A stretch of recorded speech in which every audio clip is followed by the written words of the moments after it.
বলবে আর পালিয়ে গেছে কাউয়া কাদের, কেউ জানে না খবর তার।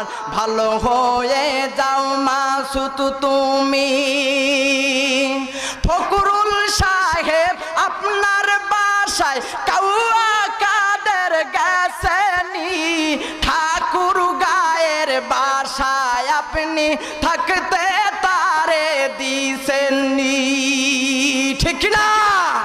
ফখরুল সাহেব আপনার বাসায় কাউয়া কাদের গেছেনি, ঠাকুর গায়ের বাসায় আপনি থাকতে তারে দিছেননি।